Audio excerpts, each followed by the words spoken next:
শহীদ আবু সাইদের বাড়িতে গিয়েছিলাম, যে গরিব মানুষ, 6টা ছেলে ওনার, এটাই ছোট। ওনার বাবা মারে বলছিল যে অবস্থায় ওদের বাড়ি ঘর দেখলাম, আমার মনে হয় 3 বেলা পেট পুরে খাবার খাওয়ার মতো পরিবার না।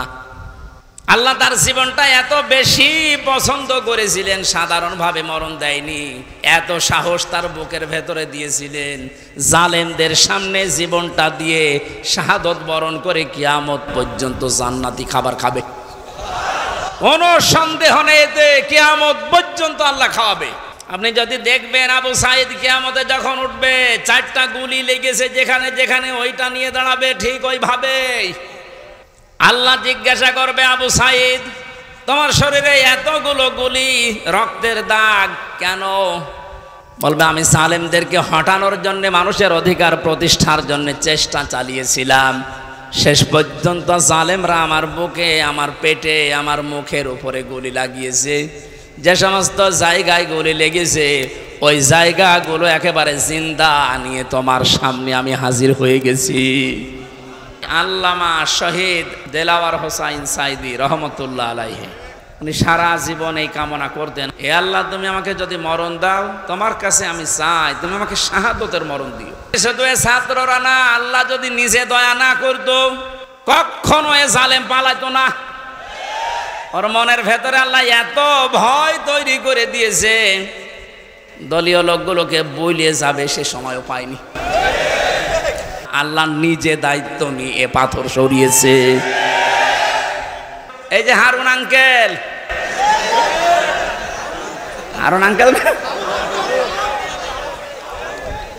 ওনার নাম এখন সারা পৃথিবীতে জানে, 3 ইঞ্চি।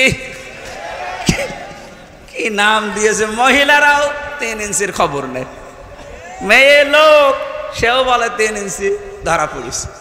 শুধু বাংলাদেশের না, গোটা পৃথিবীর ইসলামী আন্দোলনের অভিভাবক তিনি এখন ডাক্তার শফিকুর রহমান। দূর থেকে উল্টাপাল্টা ধারণা করতে পারেন যে কি এমন উনি জেনারেল শিক্ষিত একটা ডাক্তার। আরে ভাই, তার ইখলাস জানেন, তার তাকওয়া জানেন, তার ইবাদতের খবর জানেন। আমি ছিলাম তার সাথে 4টা দিন। আমার তো মাঝে মাঝেই মনে হয় পৃথিবীতে কেউ যদি জিন্দা ওলি দেখতে চায়, ওই আস্তালায়, গাছতলায়, বসতলায় যারা বসে আছে বটতলায়, ওরা আল্লাহর ওলি না। আল্লাহর ওলি দেখতে চাইলে আপনি ওই লোকটার দিকে তাকিয়ে থাকবেন, ওটা জিন্দা ওলি। আল্লাহ বলেন যতটুকু অত্যাচারিত হয় প্রতিশোধ অতটুকু নিতে পারবা। আমার তো যতটুকু মনে হচ্ছে এতটুকু নিলেও জালেমরা দুনিয়ায় টিকে থাকতে পারবে না। আপনাকে ব্যারিস্টার আরমানের মতো 8 বছর যদি মাটির নিচে ওই কবরের ভেতরে রাখা যায়, আপনি যত বড় জালেম হন এমনি মরে যাবেন। সারা বাংলাদেশের 18 কোটি মানুষকে যদি এই আয়না ঘরের সাথে যারা জড়িত ছিল, সে যেই কয়জনই হোক, যারাই জড়িত এর সাথে, এদেশের 18 কোটি মানুষ যদি মাফ করে দেয়, ব্যারিস্টার আরমানের বউ মাফ করবে না। ওই শয়তানরা আপনাকে পেঁচে ফেলে আমাদের কাছে কয়েক কোটি টাকা এ 5 তারিখের আগ পর্যন্ত নিয়েছে। যদি 5 তারিখ না আসতো ওরা এখনো টাকা নিত। আমার মামলার আয়োজক লোকটা মেজানুর রহমান, টেকের হাটে বাড়ি।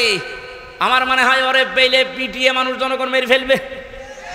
আমার মামলা গত বৃহস্পতিবারে সব ঢিসমিস হয়ে গেছে, খারিজ করে দিয়েছে। বিচারপতি দেখিয়ে বলছে এটা মামলা হইলো, অথচ ওই বিচারপতি 5 তারিখের আগে বলতো এটা কিছু করা যাবে না। এই 20 সালের আগ পর্যন্ত 53 জন মানুষ মুসলমান হয়েছিল কোরআন শোনার পর। বের হয়ে একজন হয়ে গেল। 3 বছর থাকলে আমার মনে হয় এখনো পর্যন্ত 50 জনের উপরে মানুষকে আমি জান্নাতে নিতে পারতাম। আপনি সুযোগ থেকে বঞ্চিত করে দিলেন। আমিরে জামাত শুধু একবার একটু ইঙ্গিত দিয়েছে, এক জালিমের হাত থেকে মুক্তি পেয়েছি, আর কোনো জালিম যেন আমাদের মাথার উপরে বসতে না পারে। আর অনেকের এখন দেখছি চুলকানি আরম্ভ হয়ে গেছে। কোন কারণ আপনার চুলকানি আসবে? আপনি কি জালেম? তার মানে আপনি নিজের থেকেই মনে মনে ভাবছেন যে আমি এগুলো করছি, সামনেও করব। আপনিও জালেম। ঠাকুর ঘরে কে রে? আমি তো কলা খাই। এই জন্য আসল বিজয় হবে তখন যখন দেখব কোরআনে কারিম দিয়ে 56,000 বর্গ মাইল চলছে। নতুন একটা পায়তারা আজ 2 দিন থেকে শুনছি আরম্ভ করেছে যে ইসলাম যদি যায়, এরা ভুলভাল আপনাদেরকে বোঝাচ্ছে, যদি ইসলাম যায় মেয়েরা আপনারা কিন্তু আবার ঘরবন্দি হয়ে যাবেন। এই জুজুর ভয় দেখিয়ে লাভ নেই, মেয়েরা এখন বুঝতেছে। আপনি স্ট্যাটাসগুলো পড়েন ফেসবুকে, অধিকাংশ মেয়েরা এখন বলতে চাচ্ছে ইসলাম আসলে আমরা মায়ের কোলে থাকবো। আমিরে জামাত ঘোষণা দিয়েছে যদি আল্লাহ আমাদেরকে কবুল করেন, মেয়েরা যে নিরাপত্তা পাবে কিয়ামত পর্যন্ত এই দেশের মেয়েরা ভুলতে পারবে না যে আবার কোরআন বাদে অন্য কিছু আসুক। আমরা ওইটা দেখাতে চাই, দেখাবো ইনশাআল্লাহ। একটা বড় মসজিদের খতিব, সে লোকটাও পালিয়ে গেল, তার মানে কোন জায়গাটা বাকি আছে আপনি বলেন? কোন জায়গা বাকি নেই। একটা মসজিদের খতিব যদি পালিয়ে যায়, আসলটা তো পালিয়েছে, মসজিদের খতিব পালিয়েছে, তার মানে তামাম দুনিয়া দেখেছে যে আপনি কোন পর্যায়ে দুর্নীতিকে নিয়ে গিয়েছিলেন, আর রোল মডেল বানিয়েছেন বাংলাদেশকে। রোল মডেল হবে হযরতে আবু বকরের চিন্তা নিয়ে আসেন। বৈষম্য বিরোধী ছাত্র আন্দোলনের শহীদ, প্রথম শব্দটা লিখেছেন আপনারা শহীদদের আত্মার মাগফিরাত কামনায়। এই যে শব্দটা অনেক দামি শব্দ। শহীদ যাকে তাকে বলা যায় না। আমি ব্রাহ্মণবাড়িয়া থেকে আসার সময় দেখি রাস্তার পাশে এক কবরে ব্যানার টাঙানো আছে, শহীদ ধীরেন্দ্রনাথ দত্ত। হ্যাঁ, এই যে কোরআন শরীফ আমার সামনে, সত্য কথা বলছে। এর নাম শুনে বোঝা যাচ্ছে যে সাদার টাকা ভাগাভাগি করতেছে, মরে গেছে।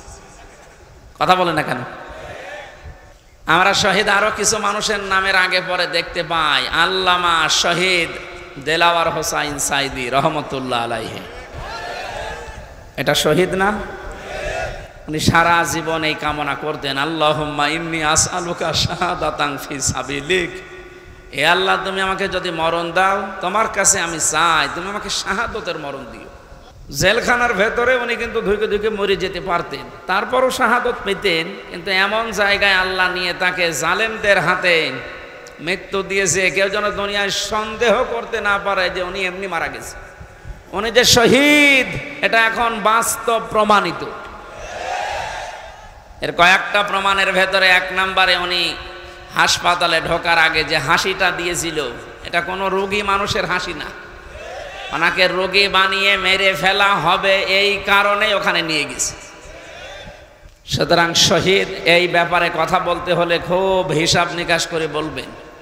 কোরআনে কারিমে আল্লাহ জানিয়েছেন, মুখ দিয়ে যেহেতু মানুষ কথা বলে এজন্য মুখের উপরে নোটিশ দিয়েছেন, এই মুখ দিয়ে কথা বলবি না। ওয়ালা তাকুলু লিমান ইউকতালু ফি সাবিলিল্লাহি আমওয়াত বাল আহইয়াউ ওয়ালাকিন লা তাশউরুন। সূরা বাকারার 154 নম্বর আয়াতে আছে, তাফসীরে ফি জিলালিল কোরআনে ব্যাখ্যা আছে, আমি শুধু সামারাইজ করে একটু অল্প বলছি। আল্লাহ পাক বলেন মুখ দিয়ে কথা কখনোই বলবি না, শুধু 1 2 জন না, তাকুলু বহু বচন। কেউ এ কথা জীবনেও বলবি না যে যারা শহীদ হয়েছে, যারা মারা গেছে। যদিও কয়েকদিন আগে কয়েকটা ভিডিও দেখছিলাম, আহলে হাদিস, আহলে কোরআন বিভিন্ন নাম নিয়ে তারা এ কথা বলতে চাচ্ছিল বা বলিয়েছিল যে শহীদ আবু সাইদ নিজে বুক পেতে আত্মহত্যা করেছে, শহীদ হয়নি। আমি গতকালকে আবু সাইদের খবর দেখে আসলাম, কত বর্ষ দিন। সিরাজগঞ্জবাসী, শুধু আপনাদেরকে না, রেকর্ড হচ্ছে এটা, তামাম দুনিয়ার মানুষকে বলছি, শহীদদের ব্যাপারে কথা বলতে হলে হিসাব করে বলবেন, কারণ আল্লাহ নিজে এটা মুখের ওপরে নোটিশ জারি করে দিয়েছেন, কথা বলা যাবে না। বাল আহইয়া, আল্লাহ বলেন ওরা জীবিত, ওরা কি ওয়ালাকিন লা তাশউরুন, কিন্তু তোমরা টের পাও না। শহীদ আবু সাইদের এই আত্মদান, জীবন দানের মাধ্যমে যত মানুষ উদ্বুদ্ধ হয়েছে, যার কারণে আজ এখানে বসে আমরা কথা বলতে পারছি। আপনি কি মনে করেন ময়দানটা এত সহজ না? আজকের এই অনুষ্ঠানের জন্য কারো পারমিশন লাগে নাই, অথচ 5 তারিখের আগে অনুষ্ঠান করতে 14 জায়গায় বলা লাগতো। যাদের সাথে ঘৃণায় কথা বলা যায় না, মানুষ মনে করা যায় না, এ মানুষের কাছেও বলা লাগতো ভাই একটু লিখে দেন। কথা বলে না কেন? আমি কেন বললাম যে ঘৃণা লাগতো ওদের সাথে কথা বলতে? আমি এমনি বলি নাই, কোরআনে কারীম জানিয়েছে ইন্নাল্লাযীনা কাফারু মিন আহলিল কিতাবি ওয়াল মুশরিকিনা ফি নারি জাহান্নামা খালিদিনা ফিহা উলাইকা হুম শাররুল বারিয়া। এই আয়াতের ভেতরে আল্লাহ যে কথা জানিয়েছেন, নিশ্চয় যারা কিতাব পেয়েছে, আমরা যারা মুসলমান কিতাব পেয়েছি না পাইনি? আমাদের কিতাবের নাম বলেন। ইহুদিরা দাবি করে ওরাও কিতাব পেয়েছে তাওরাত, খ্রিস্টানরা দাবি করে ওরাও কিতাব পেয়েছে ইনজিল। 104 খানা সহিফা কিতাব মিলিয়ে আল্লাহ পৃথিবীতে দিলেন।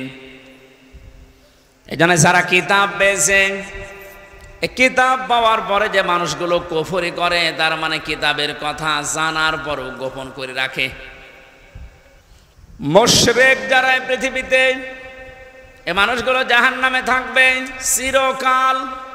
যত সৃষ্টি আল্লাহ বানিয়েছেন সব চাইতে বড় খারাপ সৃষ্টি আল্লাহ তাদের নাম উল্লেখ করেছেন। আমরা তো তাই দেখেছি, কোরআন আমরাও পেয়েছি। আমাদের মতো নামধারী মুসলমান যাদের কাছে অনুমতি নেওয়া লাগতো, এরাও পেয়েছে। কথা বললে না কেন? আজকে ইসলামী ব্যাংকের এক অফিসার এসেছিল দেখা করার জন্য একটু আগে। ওনার কাছে একজন বলছে আজকে তো মাহফিল আছে এখানে আমির হামজার, যাবেন না? উনি কোন দল করে আমি জানি না, উনি ঘোষণা দিয়েছে যে যাব কি করে, ওখানে তো তাফসির হবে না, হবে রাজনীতি। আপনি কথা বলতে পারলেন? আমি কোরআনে মানুষ উল্টাপাল্টা ধারণা করবে আমার কথা শোনার পরে, জন্য আমি আয়াত, পারা, পৃষ্ঠা, লাইন, রুকু, সূরার নাম, তাফসিরের নাম সব বলে দেই, যে আপনি বাড়িতে মিলিয়ে দেখেন আমার কথা কোরআন হাদিসের বাইরে যায় কিনা।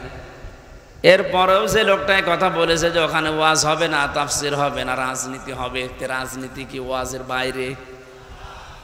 রাজনৈতিক জীবনে যারা ভুল করছেন, কোরআন আর হাদিস বাদ দিয়ে যারা রাজনীতি করে জাহান্নামে যাচ্ছেন, আপনাকে তো আমার বাঁচানো লাগবে।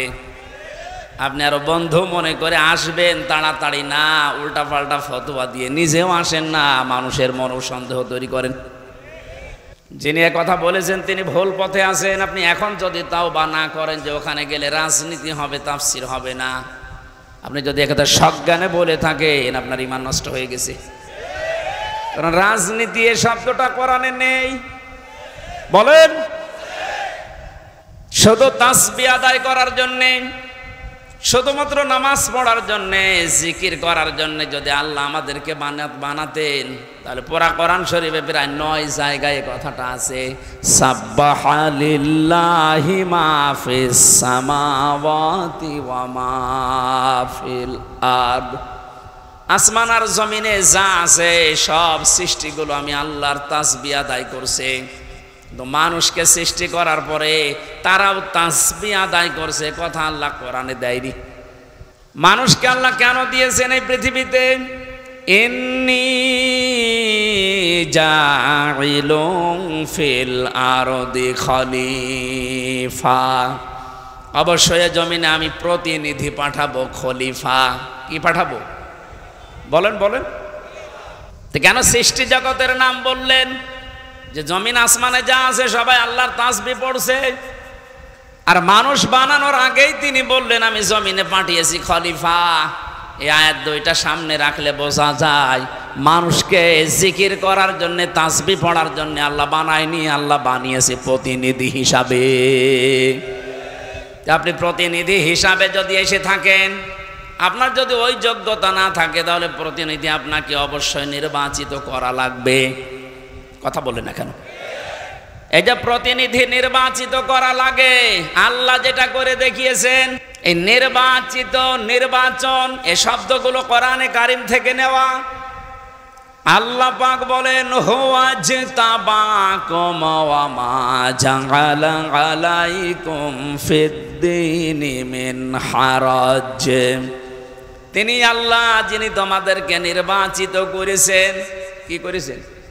নির্বাচিত কখন করা হয়? যখন নির্বাচন হয়। 15 বছর তো নির্বাচনই হয়নি, তে নির্বাচিত কিভাবে হলো? তার মানে যারা ছিল সব অনির্বাচিত।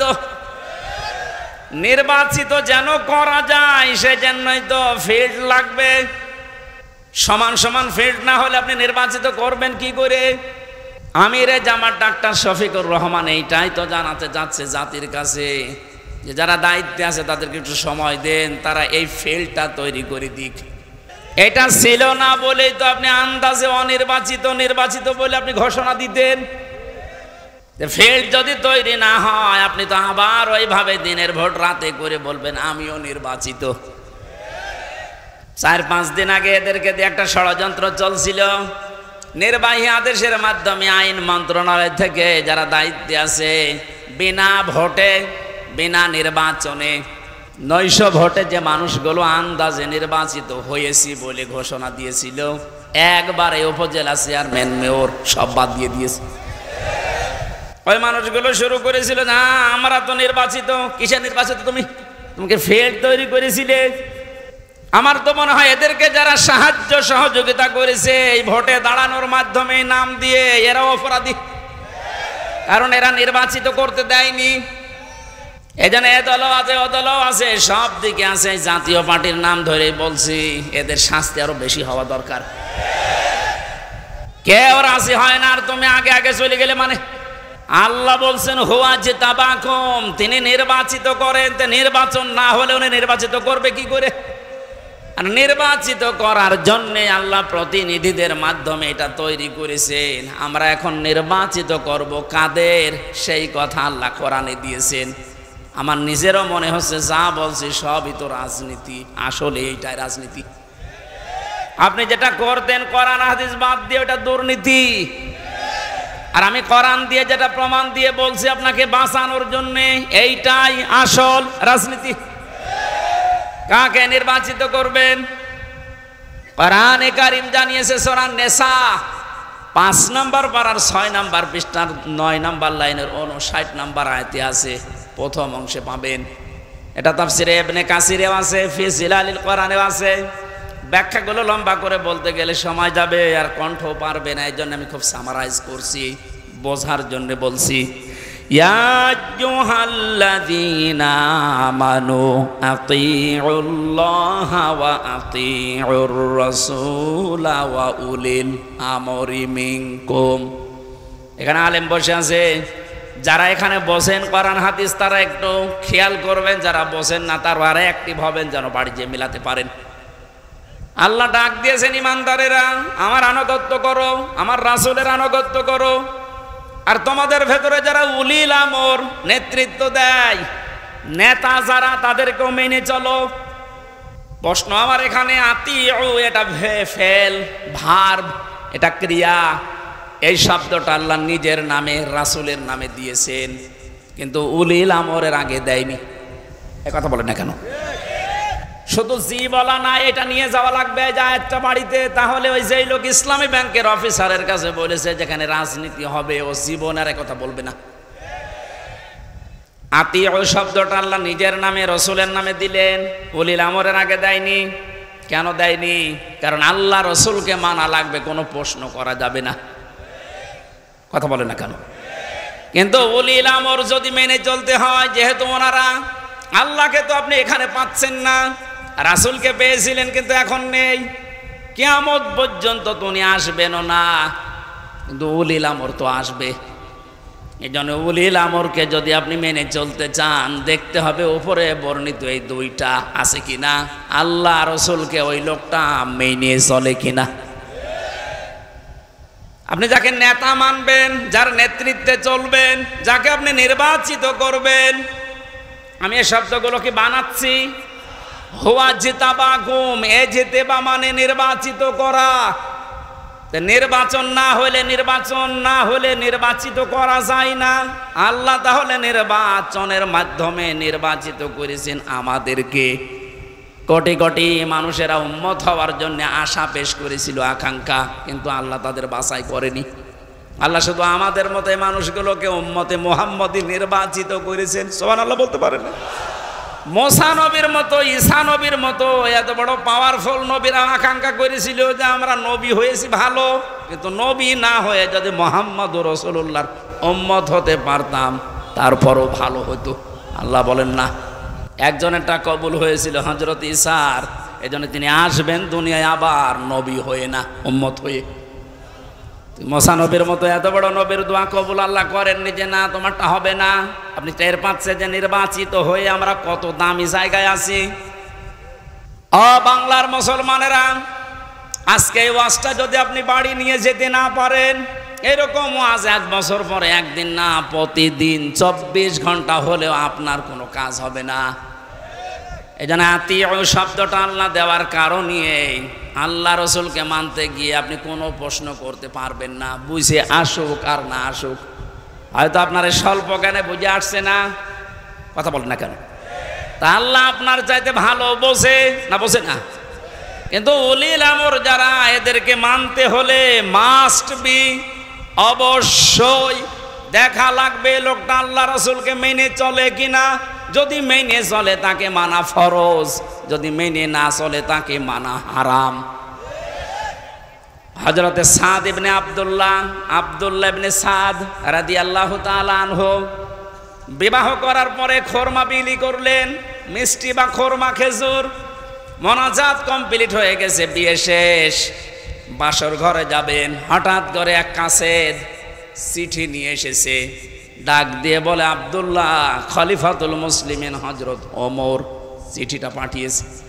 উনি চিঠি খুললেন, ওখানে লেখা দেখলেন, ও আব্দুল্লাহ যেখানে থাকো আমি রাষ্ট্রের দায়িত্বে আছি। ওমর, আমি তোমার উলিল আমর বলছি, আমি তোমার উলিল আমর বলছি, যেখানে থাকো চিঠি পাওয়ার পরে সঙ্গে সঙ্গে দেখা করো, তোমার জিহাদের ময়দানে পাঠাবো। উনি মুরব্বীদেরকে জিজ্ঞাসা করলেন, মুরব্বীরা বলে হ্যাঁ আপনি যান, কিন্তু বাসরটা শেষ করেন। হযরত আব্দুল্লাহ ওই মজলিসে উঠে দাঁড়িয়ে কোরআনের কয়েকটা আয়াত পড়ে তাদেরকে জানিয়েছিলেন, ইয়া আইয়ুহাল্লাযীনা আমানু মা লাকুম ইযা ক্বিলা লাকুম ইনফিরু ফি সাবিলিল্লাহি সাকালতুম ইলাল আরদ আরাদিতুম বিল হায়াতিদ দুনিয়া মিনাল আখিরাহ ফামা মাতাউল হায়াতিদ দুনিয়া ফিল আখিরাতি ইল্লা কলিল। সূরা তাওবার ভেতরে আছে, আমি শব্দটা বোঝানোর জন্য আয়াতটা পড়লাম, খুব ভালো করে মিলান। তিনি মুরব্বীদেরকে বললেন, হে আমার মুরব্বীরা, আমার মাথার তাজ, আপনারা সম্মান করে আপনাদের। আল্লাহ কি ডাক দিলেন আমাকে, ঈমানদারেরা, যখন তোমাদেরকে আল্লাহর রাস্তায় বের হওয়ার জন্য বলা হয় তখন তোমরা মাটি কামড়িয়ে পড়ে আসো। তোমরা কি দুনিয়ার জীবন পেয়ে সন্তুষ্ট হয়ে গেলে? অথচ আখিরাতের তুলনায় দুনিয়ার জীবন একেবারেই সামান্য। তার মানে এই ময়দানে আমাকে এখন পাঠাতে যিনি চাচ্ছেন উনি সাধারণ মানুষ না, উনি হচ্ছে উলিল আমর। কেন?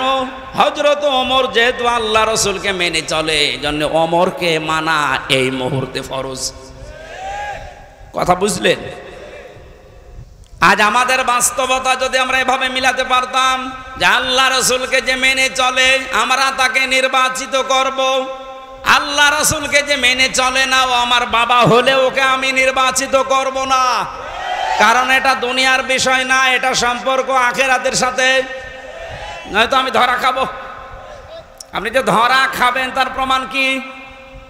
সূরা বানী ইসরাইল 15 নম্বর পারা 8 নম্বর পৃষ্ঠা 3 নম্বর লাইনের 72 নম্বর আয়াতের প্রথম অংশে আছে। বাড়িতে মিলাবেন যদি বিশ্বাস না হয়। আবার ওই লোকের মতো আবার বললেন না যে না আজকে রাজনীতি হচ্ছে। ইয়াউমা নাদউ কুল্লা উনাসিম বিইমামিহিম, আল্লাহ পাক বলেন কিয়ামতের দিন আমি প্রতিটি মানুষকে বিচারের দ্বিতীয় স্টেপে, প্রথম স্টেপে ডাকবে একা একা, আর দ্বিতীয় স্টেপে প্রতিটি মানুষকে আল্লাহ ডাক দেবে তার নেতার সাথে। কার সাথে? আগে নেতা, এরপরে কর্মী। এটা রেকর্ড হয়ে সারা বাংলাদেশে কালকে ছড়িয়ে যাবে। 18 কোটি মানুষের দায়িত্ব নিয়ে এখন আমি বলছি, কান খাড়া করেন দেশের মানুষেরা। কোরআনের চোখ, হাদিসের চোখ লাগিয়ে দেখতে পাচ্ছি আপনি জাহান্নামে যাচ্ছেন। আপনার নিজের বিবেকের কাছে বলেন তো, কিয়ামতে প্রতিটি মানুষকে আল্লাহ যেহেতু তার নেতার সাথে তুলবে, যেই নেতার আদর্শ আপনি মেনে চলেন, যাকে নির্বাচিত করবেন বলে আপনি ভোট দেওয়ার সিদ্ধান্ত নিচ্ছেন, আপনি নিজে থেকেই বলেন ওই লোকটা যদি কিয়ামতে আপনার সামনে দাঁড়ায়, আপনি তার পেছনে, আল্লাহ তো আগে ওকে দেখবে, এরপর আপনাকে। আপনার কি মনে হয় ওর যা অবস্থা, ওর যা চরিত্র, ওর যা সুরত সিরাত, ওরে দেখলে আল্লাহ মাফ করবে বলে মনে হয়? আপনি নিজে এখনই বললেন যে আমি যার পেছনে আছি, অন্তত যাকে নির্বাচিত করতে চাই বলে সিদ্ধান্ত নিচ্ছি, ভোট দেব বলে আমি মনে মনে করছি, এই লোকটার সাথে কিয়ামতে আল্লাহ ডাকলে আমারে মাফ করবে না, নিজে বলল। তাহলে ও ধরা খেয়েছে। কেটা বললো গো, হাত তোলেন তো। আপনি যেন ধরা না খান, এই জন্যই তো আয়োজন। রাজনীতি মনে করে আপনি আসলেনই না, আপনি তো ধরা আরো বেশি খাবেন। পাগলকে যদি বলা হয় নৌকা নাড়াবি না, ও বলে আমার মনে ছিল না। আরে ভাই, আমি তো আজকে কবরের ওয়াজ করবো বলে এসেছিলাম, আপনি কি মনে করে দিলেন? মনে যখন করেই দিয়েছেন, আপনাকেও বাঁচাতে হবে, আমারও বাঁচতে হবে। এই জন্য উলিল আমর মানার ক্ষেত্রে খুব সতর্ক। এটা দুনিয়ার বিষয় না, এটা রাজনীতি মনে করবেন না, এটা আপনার আখিরাত জড়িত। আল্লাহ তুমি আমাকে যেভাবে বুঝিয়েছো কোরআনে কারীম, সবাইকে ওই সহজভাবে বোঝার তৌফিক দাও। তাহলে নির্বাচিত এই শব্দটা কোরআনে আছে না নেই? তিনি নির্বাচিত করেন তোমাদেরকে তার দ্বীনের জন্য, এবং দ্বীনের উপরে চলতে গিয়ে যত বাধা আছে সব বাধাগুলো আল্লাহ নিজের থেকে দূর করে দেন। এই হুয়ার ফাইল আল্লাহ নিজে। জেলা আমির সাহেব যেটা ইঙ্গিত দিয়েছিলেন যে অনেকের ইমান এই 15 বছরে প্রায় নড়বড়ে হয়ে গিয়েছিল, এটা সেলখানার অন্ধ প্রকোষ্ঠে থাকলে আরো বেশি হয়ে যায় অনেকের। আমারও প্রায় কি হচ্ছে, এত কিছু হয়ে গেল, কিছুই করেন আল্লাহ।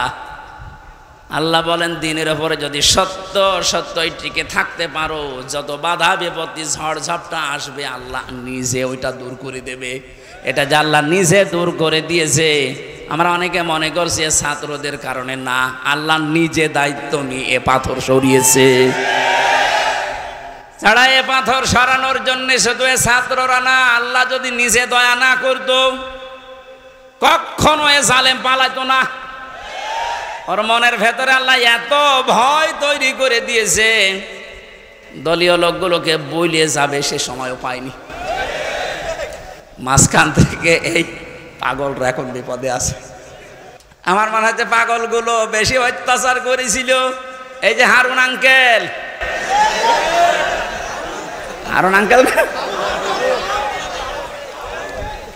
ওনার নাম এখন সারা পৃথিবীতে জানে, 3 ইঞ্চি। কি নাম দিয়েছে, মহিলারাও 3 ইঞ্চির খবর নেই। মেয়ে লোক সেও বলে 3 ইঞ্চি, ধরা পড়িস।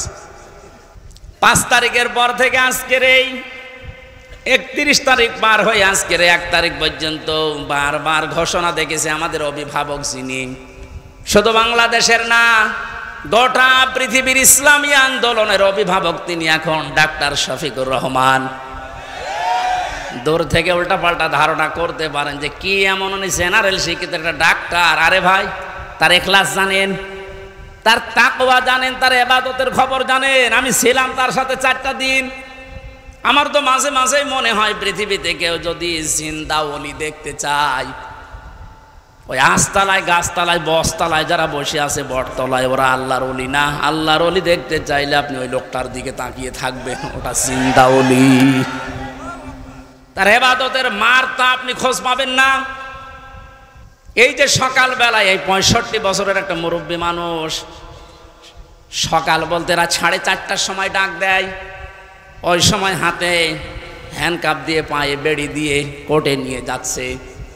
তবে 1-2 কিলোমিটার না, এই কাশিমপুর থেকে একেবারে কোর্ট পর্যন্ত যাওয়া আসা করতে প্রায় 7-8 ঘন্টার সময় লেগে যায়। এত কষ্ট স্বীকার করে রাত 8টা, 9টা, 10টার সময় ওনারে নিয়ে আসতো। ওনার যেন দেরি হয়, যেন ওনার কষ্ট হয়।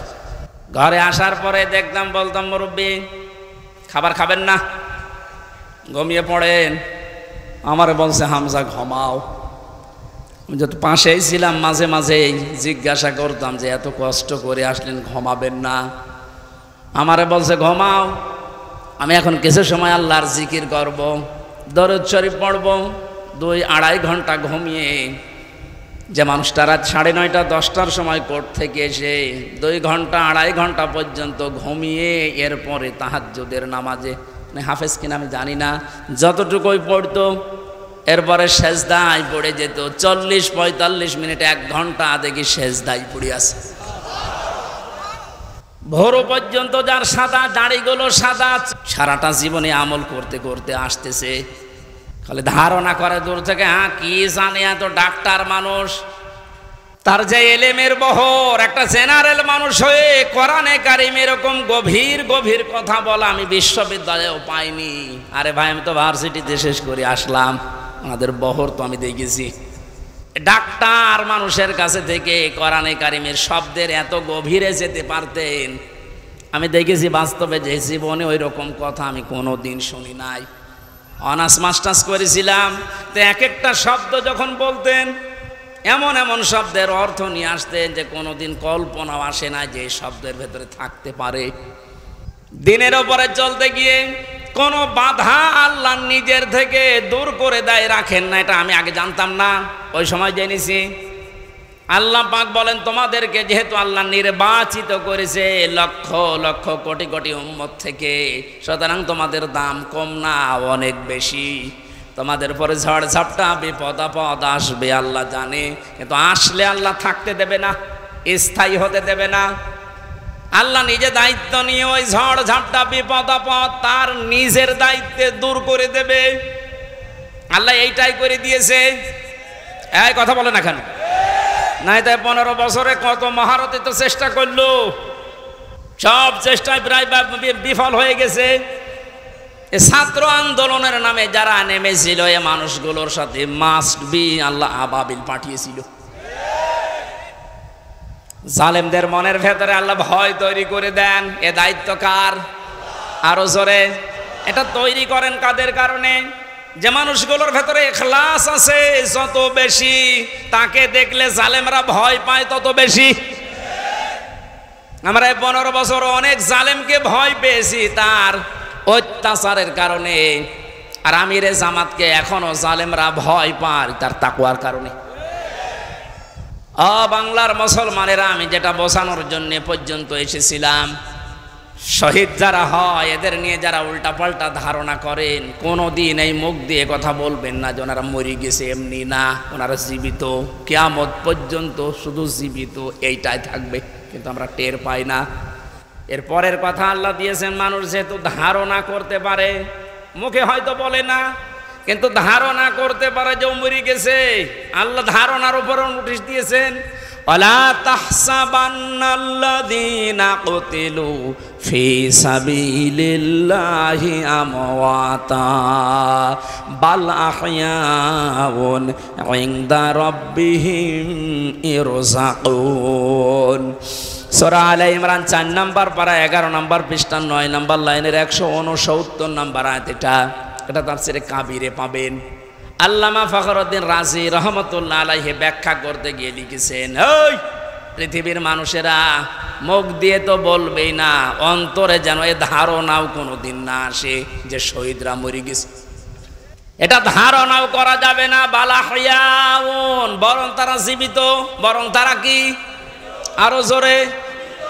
ইনদা রাব্বিহিম ইরযাকুন, তারা তাদের রবের কাছে খাবার খাচ্ছে। শহীদ আবু সাইদের বাড়িতে গিয়েছিলাম, যে গরিব মানুষ, 6টা ছেলে ওনার, এটাই ছোট। ওনার বাবা মারে বলছিল যে অবস্থায় ওদের বাড়ি ঘর দেখলাম, আমার মনে হয় 3 বেলা পেট পুরে খাবার খাওয়ার মতো পরিবার না।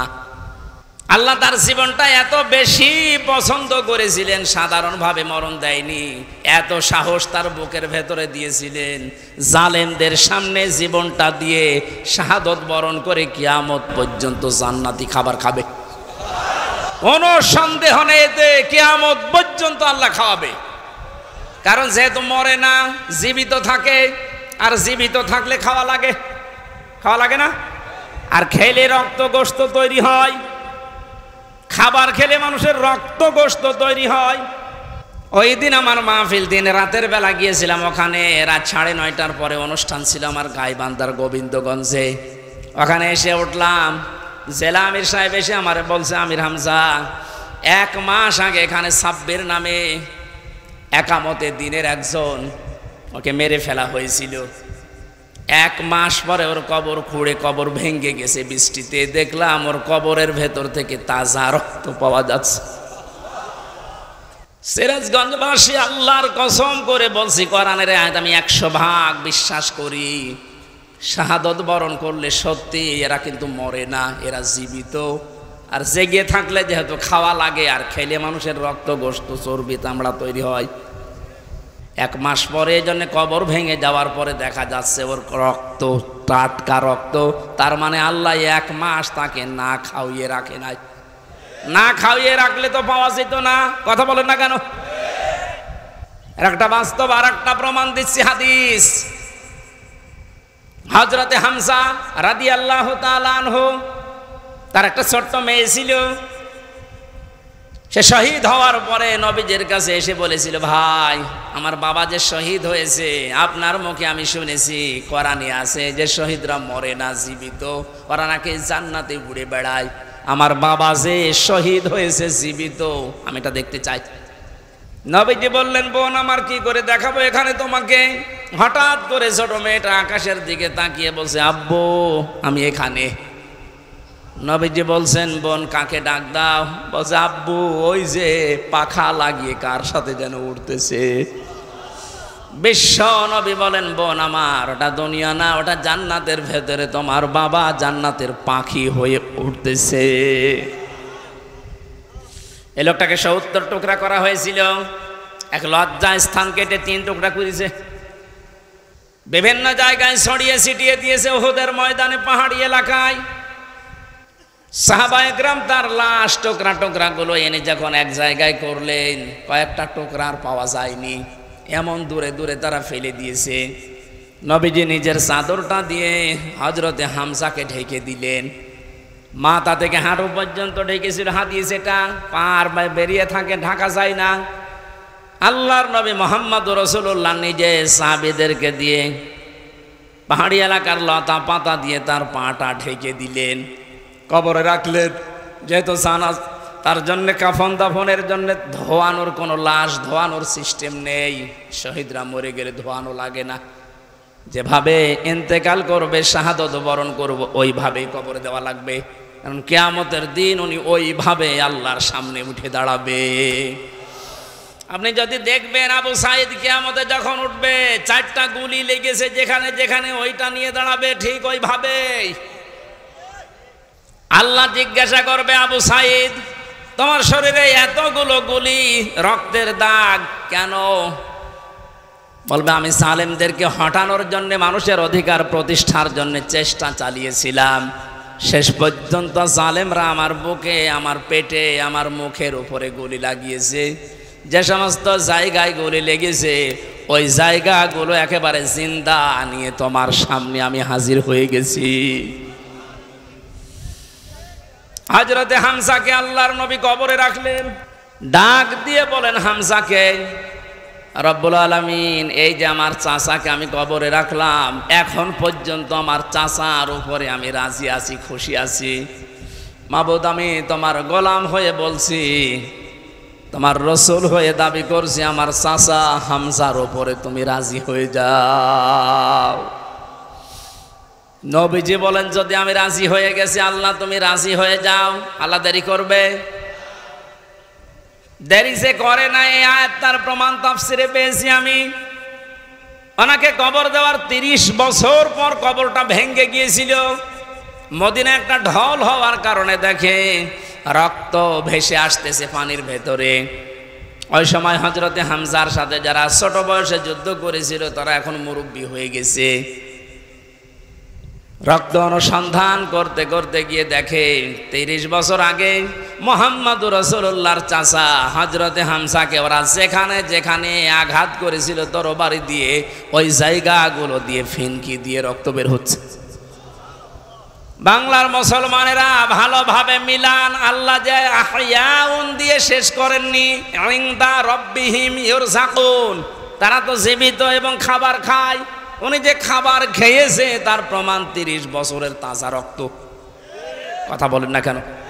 এই জন্য কোনোদিন এই ধারণা করবেন না যে যারা শহীদ হয়ে গেল এরা মরে গেছে, বলবেন তো নাই, ধারণাও করা যাবে না। এই শহীদদের আত্মার মাগফিরাত আল্লাহ ওদেরকে এমনিতেই মাফ করে দিয়েছে। কারণ কি? ওয়ালিয়াকুলামাল্লাহুল্লাযীনা আমানু ওয়ায়াত্তাখিযা মিনকুম শুহাদা আল্লাহু লা ইউহিব্বুজ জালিমিন। রব্বুল আলামিন বলেন, কিছু মানুষকে আমি সাধারণভাবে মরণ দিতে চাই না, যার ঈমান এবং যার অ্যাক্টিভিটিস কাজকর্ম আমার কাছে পছন্দ হয়, ওই মানুষটাকে আমি আল্লাহর শাহাদতের মরণ দিয়ে ধন্য করে দেই। আর জেনে রাখো আয়াতের শেষের কথা, আল্লাহু লা ইউহিব্বুজ জালিমিন, কোন জালেমকে আমি ভালোবাসছি না, বাসবো না। এটা মোজারে বর্তমান ভবিষ্যৎ, প্রেজেন্ট ফিউচার। এজন্য জালেম ছাড়া তাদের কপাল বড় খারাপ। আপনার দুনিয়াও শেষ, আখিরাত তো শেষই। আমি দোয়া করলেও হবে না জালেমদের জন্য, কারণ আল্লাহু লা ইয়াহদিল কওমাজ জালিমিন, জালেমদেরকে আল্লাহ হেদায়েত দিচ্ছে না, দেবে না। আমরা আর যাই করে যেন জালেম হয়ে না যায়।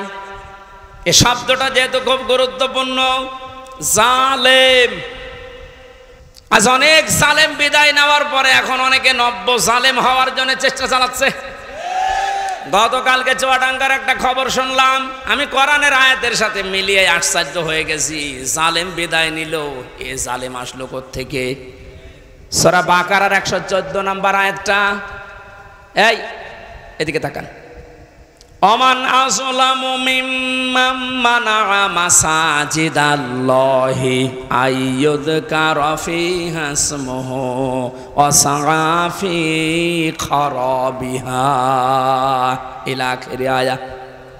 ওরা কোরআনে কারীম থেকে দার্স দিচ্ছিল, এক জালেম এসে বলছে এটা বন্ধ করো, এটা মসজিদের ভেতরে রাজনীতি চলবে না। আমি মিলিয়ে দেখলাম কোরআনে কারিমের আয়াত আল্লাহ মনে হয় ওর নাম দিয়েই নাযিল করেছে। আমান আসলাম, আল্লাহ বলেন বড় জালেম দেখতে চাও? আমি আল্লাহর দৃষ্টিতে সবচাইতে বড় জালেম ওই লোকটা, মিম্মাম মানা মাসাজিদ আল্লাহ, যে লোকটা আল্লাহর মসজিদের ভেতরে নিষেধ করে, আইয়ুযকারা ফীহা ইসমুহু, তার নামের জিকির করতে, তার নামের আলোচনা করতে আল্লাহর ঘর মসজিদে যারা নিষেধ করে এরা আল্লাহর দৃষ্টিতে বড় জালেম। আমরা মনে করছি জালেম হয়তো বিদায় হয়ে গেছে, না, এখনো নব্য জালেম তৈরি হচ্ছে। এজন্য জালেম যদি কেউ হয়ে থাকেন, বুঝে হন আর না বুঝে হন, থামেন, আপনার কপালে আগুন লাগবে। এটা সূরা শুআরার ভেতরে আছে, শেষ নাম্বার আয়াত। আল্লাহ বলেন অতি শীঘ্রই জালেমরা তাদের পরিণতি, তাদের আশ্রয়স্থল দেখতে পাবে। এই জালেমরা যেমন আজ দেখতে পাচ্ছে, এত বড় দরবেশকেও দেখলাম জুলুম করার ফল কি?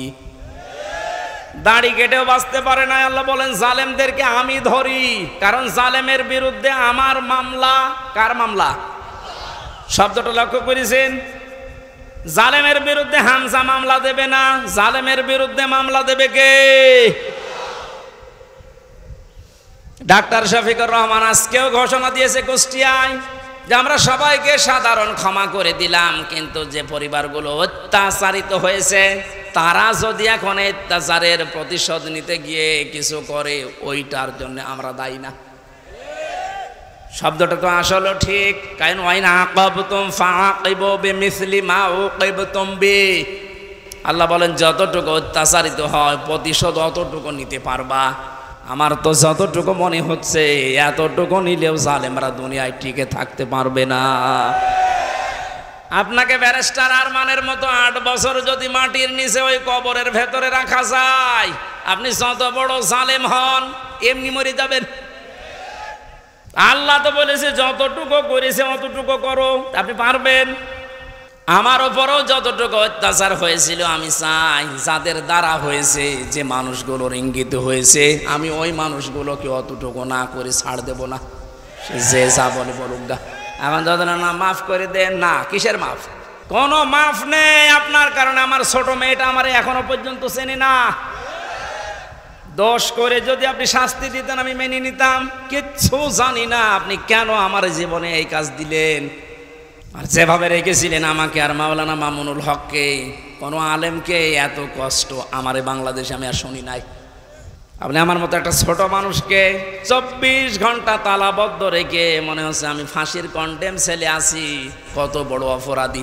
অথচ যে মামলাও দিয়েছিলেন, শাস্তি দিলেও 3 মাসের বেশি আপনি রাখতে পারেন না। এটা মূল্য চুরি মামলা। জালেমদেরকে মাফ করে দেওয়া মানে মজলুমের ওপরে অবিচার করা। এক কথা বলছেন না? সারা বাংলাদেশের 18 কোটি মানুষকে যদি এই আয়না ঘরের সাথে যারা জড়িত ছিল, সে যেই কয়জনই হোক, যারাই জড়িত এর সাথে, এদেশের 18 কোটি মানুষ যদি মাফ করে দেয়, ব্যারিস্টার আর মানের বউ মাফ করবে না। আপনি ওই জায়গায় থাকলে আপনারও মনে হয়তো না আমি মাফ করব না। আপনি যদি প্রথমেই বলে দিতেন যে তাকে আমরা মেরে ফেলেছি, মেয়েটা অন্য জায়গায় বিয়ে করতে পারত। এক কথা বলছেন না? এমন অবস্থায় রাখলেন তার বউটা বিয়েও করতে পারে না 8টা বছর। যুবতী মেয়ে এভাবে জীবন্ত যৌবন কঠিন বিষয়, আপনি টের পাচ্ছেন না। তাই এটা ঠিক রাখা কত কঠিন বিষয় উনি পার করেছেন। আপনি বলছেন মাফ করে দিন, মাফ করে দিন। মানে আপনার মেয়ে যদি হয়তো, এ কথা তো দুনিয়ার বিষয় না। জালেম যারা জুলুম করছেন আজ এবং নব্য জুলুম করার জন্য যারা প্রস্তুতি নিচ্ছেন, আপনি কিন্তু নিজের কপালে আগুন লাগাচ্ছেন। এজন্য আল্লাহর ঘরের ভেতরে যদি আল্লাহর নাম, আল্লাহর কোরআনের কথা কেউ বলতে নিষেধ করে, এটা দুনিয়ায় সব চাইতে বড় জালেম।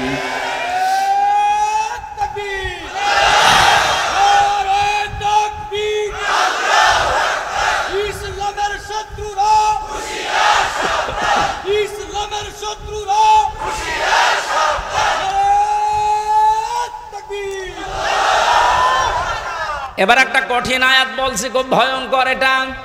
আমি যে জালেম জালেম জালেম বলছি বারবার, কেন জানেন? কারণ জালেমদের বিরুদ্ধে আল্লাহ নিজে অভিযোগ দায়ের করবেন, নিজে মামলা ঠুকে দেবেন। ইন্নামাস সাবিলু আলাল্লাযীনা ইয়াযলিমুনান নাস।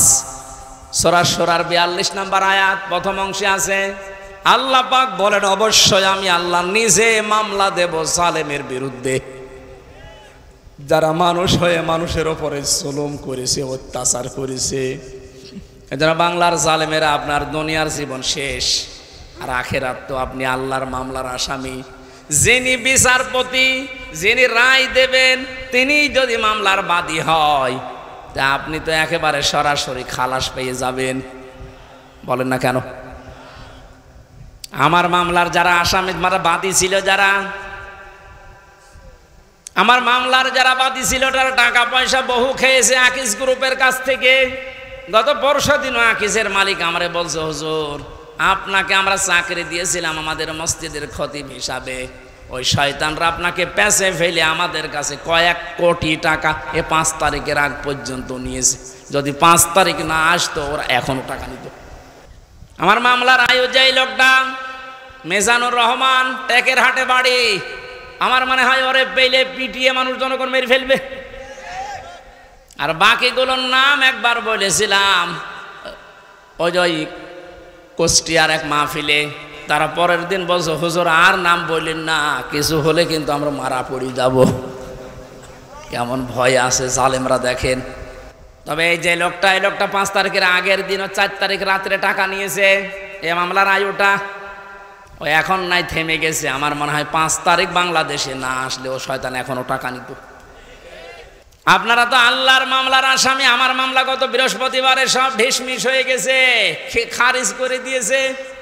বিচারপতি দেখিয়ে বলছে এটা মামলা হইলো, অথচ ওই বিচারপতি 5 তারিখের আগে বলতো এটা কিছু করা যাবে না। 5 তারিখের পরে এখন এই বৃহস্পতিবারে ও নিজে দেখে বলছে কি বিচার করব, কোনো মাল নেই। অনেক নিজে পড়ে পড়ে দেখছে, বলছে কোনো মাল ম্যাটারেস নেই, কি দেখে বিচার করব, যা সব বাদ। আমাদের সবাইকে খালাস দিয়ে দিয়েছে। এই যে খালাসি যখন দিয়ে দেবেন, তো 3 বছর আপনি বিনা কারণে জেল খাটালেন কোন কারণে? খালাস দেওয়া মানে কি? কোনো অপরাধ নেই, কোনো দোষ আমরা পাইনি নাকি? খালাস দেওয়া মানে তো এই, তাহলে দোষ তো আমার নেই, আপনি নিজেই প্রমাণ করে দিলেন। বিনা কারণে যে 3টা বছর নষ্ট করলেন। গতকালকে একজন মুসলমান হয়েছে পরশুদিন। আমার মনে হয় 3টা বছরে যদি আমি বাইরে থাকতাম, এই 20 সালের আগ পর্যন্ত 53 জন মানুষ মুসলমান হয়েছিল কোরআন শোনার পর। বের হয়ে একজন হয়ে গেল। 3 বছর থাকলে আমার মনে হয় এখনো পর্যন্ত 50 জনের উপরে মানুষকে আমি জান্নাতে নিতে পারতাম। আপনি সুযোগ থেকে বঞ্চিত করে দিলেন।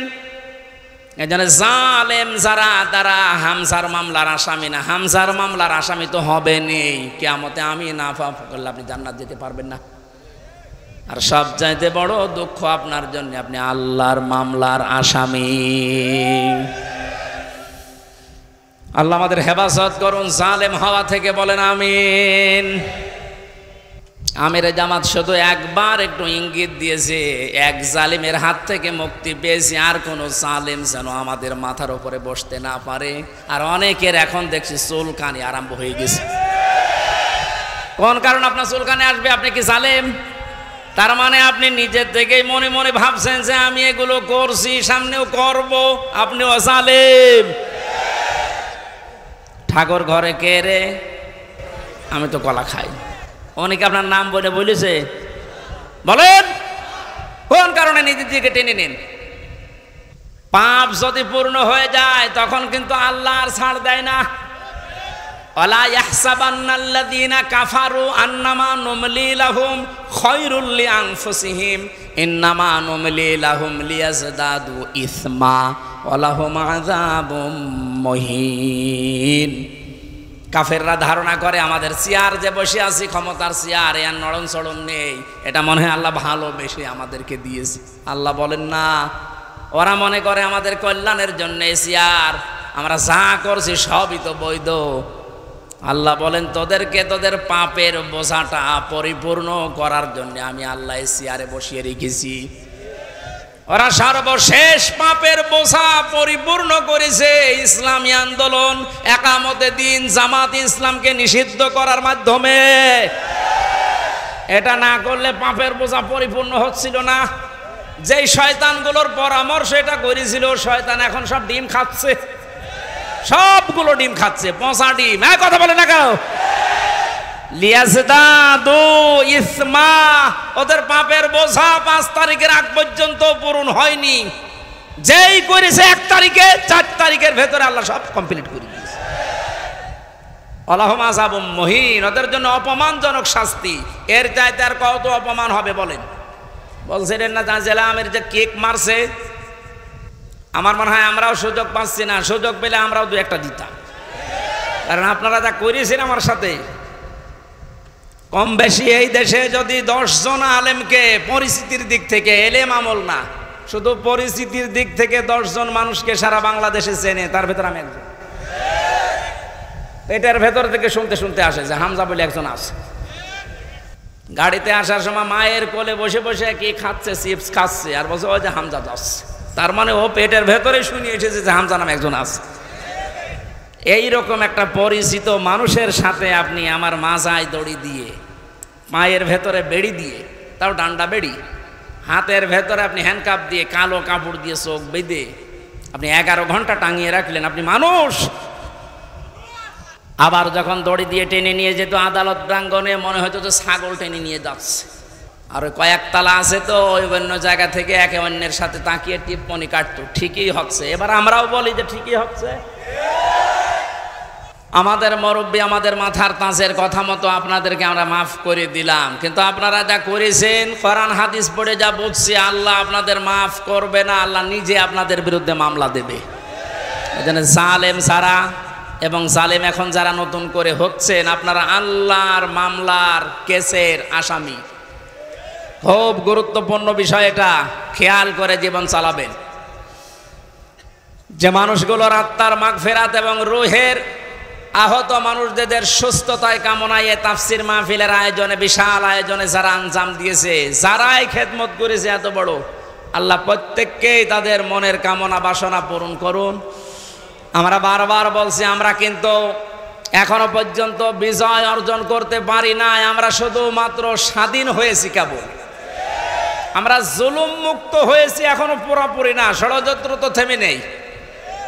এই জন্য আসল বিজয় হবে তখন যখন দেখব কোরআনে কারিম দিয়ে 56,000 বর্গ মাইল চলছে। কারণ এই দেশটায় 53 বছরে বাবা চালিয়েছে, স্বামী চালিয়েছে, চাচা চালিয়েছে, বুবু চালিয়েছে, ভাবি চালিয়েছে, সবই আমি না দেখিয়ে মুরব্বীরা দেখিয়েছে। এক কথা বলে না কেন? শুধুমাত্র এখন দেখতে বাকি আছে এইটা দিয়ে চললে কেমন লাগে, এইটা দিয়ে যেন সংসদ চলে, দেশটা চলে, দেখতে চান না? অনেককে এখন এই নতুন একটা পায়তারা আজ 2 দিন থেকে শুনছি আরম্ভ করেছে যে ইসলাম যদি যায়, এরা ভুলভাল আপনাদেরকে বোঝাচ্ছে, যদি ইসলাম যায় মেয়েরা আপনারা কিন্তু আবার ঘরবন্দি হয়ে যাবেন। এই জুজুর ভয় দেখিয়ে লাভ নেই, মেয়েরা এখন বুঝতেছে। আপনি স্ট্যাটাসগুলো পড়েন ফেসবুকে, অধিকাংশ মেয়েরা এখন বলতে চাচ্ছে ইসলাম আসলে আমরা মায়ের কোলে থাকবো। আমিরে জামাত ঘোষণা দিয়েছে যদি আল্লাহ আমাদেরকে কবুল করেন, মেয়েরা যে নিরাপত্তা পাবে, কিয়ামত পর্যন্ত এই দেশের মেয়েরা ভুলতে পারবে না যে আবার কোরআন বাদে অন্য কিছু আসুক। আমরা ওইটা দেখাতে চাই, দেখাবো ইনশাআল্লাহ। কোরআনের সূরা শূরা, শূরা মানে সংসদ, শূরা মানে কি? যেহেতু সংসদ নির্বাচন সামনে আসছে, সংসদ নির্বাচন করার জন্য যে 7টা পদ্ধতি আছে, 7টা গুণ দেখে দেখে নেতা নির্বাচন করা যায়, ওই কথাগুলো আল্লাহ সূরা শূরার ভেতরে দিয়েছেন। আমরা মাত্র একটা আয়াত পড়েছি, আয়াতের নাম্বারও 7। কত? আমরা সব কিছু বাদ দিয়ে সরাসরি কোরআনের এই আয়াতে যাচ্ছি। আল্লাহ পাক বলেন, ওয়াকাযালিকা আওহাইনা ইলাইকা, আমি এইভাবেই করে এই হে নবী আপনার প্রতি ওহী নাজিল করেছি। এই আয়াত নাজিল করা দেখে বোঝা যাচ্ছে এর আগেও আল্লাহ বিভিন্ন নবীদের উপরে ওহী দিয়েছিলেন, নাকি? ধারাবাহিকতায় বিশ্ব নবীও পেয়েছেন। আল্লাহর নবীকে আল্লাহ যেটা দিলেন কুরআনান আরাবিয়্যা, নবীকে যে আল্লাহ ওহী দিয়েছেন তার নাম আরবি কোরআন। কি কোরআন? এই ভাষাটা যেহেতু আমাদের মাতৃভাষা না, এই জন্য আমাদের কাছে একটু কঠিন লাগে, কিন্তু পৃথিবীতে সবচেয়ে সহজ ভাষা আল্লাহ জানিয়েছেন আরবি ভাষা। ওহী যেহেতু কোরআনে কারিম আরবি ভাষায় এসেছে, মুসলমানেরা আমাদেরকে এখন ইমানের দাবি অনুযায়ী আরবি ভাষায় শুদ্ধ করে কোরআন শিখতেই হবে, মাস্ট বি। আমি অনেক পীর সাহেবের মুরিদ, অনেক ইসলামী আন্দোলনের ভাইদেরকেও দেখেছি কোরআনে কারিমের কাছে যে ওরা দুর্বল। শুদ্ধ করে কোরআন পড়া বোঝার যে সিস্টেমগুলো চালু আছে, এটা 100% এখন আমাদের ফলো করা লাগবে। আমি যতটুকু দেখতেছি প্র্যাকটিক্যাল লাইফে, যে রিপোর্টগুলো পূরণ করা হয় প্রতিদিন 3 আয়াত 5 আয়াত 10 আয়াত আপনি যা পড়বেন শুদ্ধ করে পড়বেন, বুঝবেন এবং এটা লিখে রাখবেন। যদি একামতের দিন কায়েম করা লাগবে দিন, এই আন্দোলনের সাথে একনিষ্ঠভাবে ইখলাসের সাথে লেগে থাকতে পারেন, আমি কোরআন হাতে নিয়ে গ্যারান্টি দিতে পারি আল্লাহ আপনাকে জাহান্নামে দেবে না। সূরা সফের আয়াত। আবার বলছি, ইসলামী আন্দোলন যদি দুনিয়ায় করেন, একামতের দিন কায়েম করার জন্য ইখলাসের সাথে অ্যাক্টিভিটিস নিয়ে যদি ময়দানে থাকেন, কায়েম হলে ভালো, না হলেও আপনার অসুবিধা নেই, আপনাকে আল্লাহ জাহান্নামে দেবে না। হ্যাঁ, জান্নাতেও দেবে না কয়েকটা কারণে। তার ভেতরে 1 নাম্বার, আপনি যদি মা বাবার সাথে বিয়াদবি করে থাকেন জান্নাত পাবেন না। আর এই বিশ্ববিদ্যালয়ে আসলে মা বাবার সাথে বিয়াদবি করার কোনো রাস্তা খোলা নেই। সবগুলো একেবারে ট্রেনিং দিয়ে দিয়ে ওই পর্যায়ে নিয়ে যাওয়া হয়। মানুষের মতো মানুষ হওয়ার জন্যে, দেশ প্রেমিক মানুষ হওয়ার জন্যে এই দেশে ওপেন বলছি, ইসলামী ছাত্র শিবির ছাড়া কোনো রাস্তা খোলা নেই। আপনি যদি চ্যালেঞ্জ দিতে চান, নিয়ে আসেন অন্য সংগঠনগুলো, আমি একটা শিবিরের ছেলেকে নিয়ে যাব, তামাম দুনিয়া সব নিয়ে আসেন। 100 ভাগ না হলে আমি 99 ভাগ গ্যারান্টি দিতে পারি ওদের চরিত্র যদি 100 ভাগের 10 ভাগ ঠিক হয়, এর চরিত্র 100 ভাগের 70 ভাগ ঠিক থাকবে। আল্লাহ রাব্বুল আলামিন কোরআনে কারীমকে যেহেতু ওহী হিসাবে আরবি ভাষায় দিয়েছেন, এখানে শুনলাম একটা মাদ্রাসা আছে, আমি যে বাড়িতে ছিলাম তিনি বলছিলেন আপনাদের একটা সুযোগ আছে আল্লাহর এই ওহীকে শিক্ষা করার জন্য, এরকম মাদ্রাসায় আপনি ভর্তি হয়ে যান যে বয়সে থাকেন। কোরআন শুদ্ধ করা ছাড়া, কোরআন পড়া ছাড়া আল্লাহর নিকটবর্তী হওয়া যাবে না। ইমাম মালিক বলেছিলেন, মাবুদ তোমার প্রিয় হওয়া যায় কিভাবে? 100 বার তিনি আল্লাহকে স্বপ্ন দেখে একই কথা বলেছিলেন যে তোমার প্রিয় হওয়া যায় কি করে? আল্লাহ পাক বলেন, ইমাম মালিক কোরআন পড়ো, কোরআন পড়ো।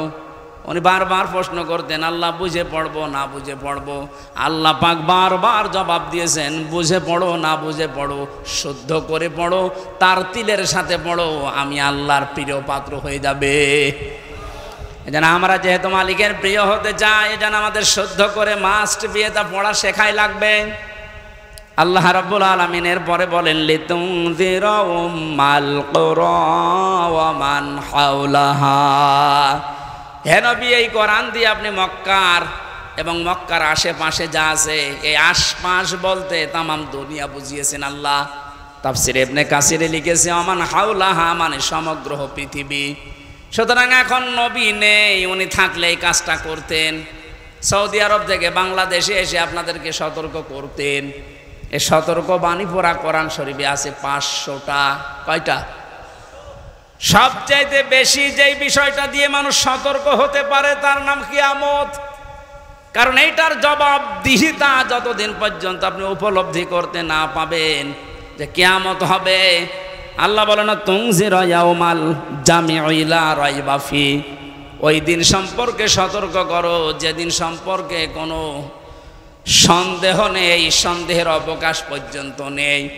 মানুষের জীবন পরিচ্ছন্ন হওয়ার জন্য 8টা মাধ্যম আছে, তার 1 নাম্বার মাধ্যম এইটা যে যত বেশি জবাব দিতে হবে, আল্লাহর দরবারে দাঁড়াতে হবে, এরকম টেন্ডেন্সি যত বেশি তৈরি করবে তার জীবন তত বেশি পরিচ্ছন্ন হবে। খলিফাতুল মুসলিমিন হযরত আবু বকর সিদ্দিক রাদিয়াল্লাহু তাআলা আনহুকে তার স্ত্রী উম্মে রোমানা ডাক দিয়ে বললেন, স্বামী আমার, বাইতুল মালে যিনি দায়িত্বে আছে খাজানচিতে, অর্থমন্ত্রীকে আপনি বলেন আগামী মাস থেকে যেন আগামী মাসের যে বেতন আছে ওটা যেন অ্যাডভান্স আমাদেরকে দিয়ে দেয়। উনি বললেন, কেন? ছেলে আপনার পায়েস খেতে চেয়েছে, পায়েসের টাকা আমাদের কাছে নেই। চলে গেলেন বাইতুল মালে, ডাক দিয়ে বললেন, আমার কিছু টাকা পয়সা লাগবে, যেহেতু এ মাসের টাকা আমি নিয়েছি, আগাম মাসের টাকা আমার অ্যাডভান্স দিয়ে দেন।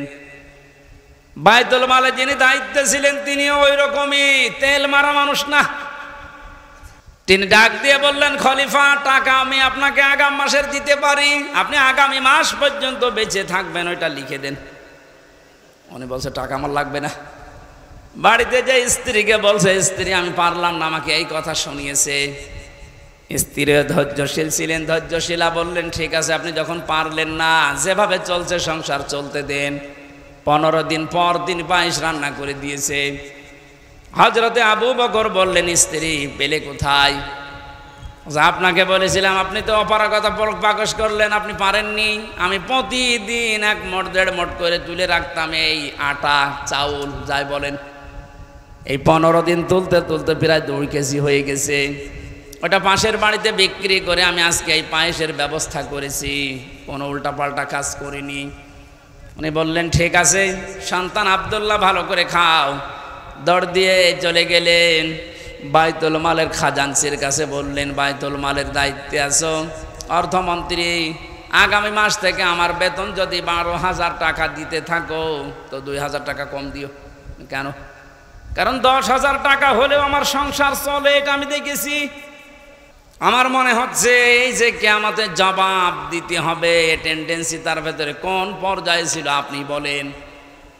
আর 1628 জন মানুষ দায়িত্বে আছে, দায়িত্বে যে সরকার আছে থাক, এর এই 1628 জন মানুষ শুধু এখন যদি আবু বকরের মতো এই চিন্তা নিয়ে দেশটা চালায়, আমার মনে হচ্ছে 16 ঘন্টায় এই দেশটা একেবারে রোল মডেল হয়ে যাবে। এতদিন যারা রোল মডেল করেছিল, কি মডেল দেখিয়েছেন আপনি? কি মডেল দেখিয়েছেন? এটা একটা জরিপ পেলাম আজকে, এটা শোনালে আপনার মাথা খারাপ হয়ে যাবে। 2009 সালে পিলখানার নির্মম হত্যাকাণ্ড, আমার সাথে 1500 জন মানুষের, তার ভেতরে আমার মনে হয় 900 মানুষকে তো আমি পরিচয় করেছিলাম বিডিআর বিদ্রোহের নাম দিয়ে। এই 14-15 বছর বেকার তারা জেল খাটতেছে, কিচ্ছু জানে না।